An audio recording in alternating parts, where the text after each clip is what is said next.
Siddapur reservoir కు నిధులు మంజూరు చేయడంపై ప్రస్తుతం ప్రభుత్వం తక్షణంగా నిధులు విడుదల చేయలేమని మహేష్ కుమార్ గౌడ్ స్పష్టం చేశారు. ఈ విషయంపై పోచారం శ్రీనివాసరెడ్డి చేసిన వ్యాఖ్యలకు స్పందించిన ఆయన సిద్దాపూర్ రిజర్వాయర్ కు ఇప్పట్లో నిధులు ఇవ్వడం సాధ్యం కాదని తెలిపారు.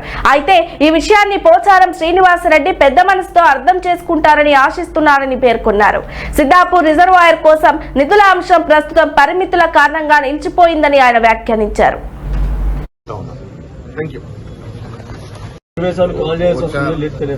పోచారం గారు సీనియర్ మోస్ట్ నాయకుడు, అడ్వైజర్ గా ఉన్నారు. కొన్ని ఇబ్బందులు ఉన్నాయి. వాస్తవంగా పోచారం గారికి తెలియని ఇబ్బందులు కావాలి. నిధులు కొరత ఉంది. పోచారం గారు అభివృద్ధి ఆకాంక్షించిన నాయకుడు. కొద్ది ఇబ్బందులు అవుతుండొచ్చు. వారు అర్థం చేసుకుంటారని అనుకుంటా ఉన్నారు. Thank you. పోచారం గారు సీనియర్ మోస్ట్ నాయకుడు, అడ్వైజర్ గా ఉన్నారు.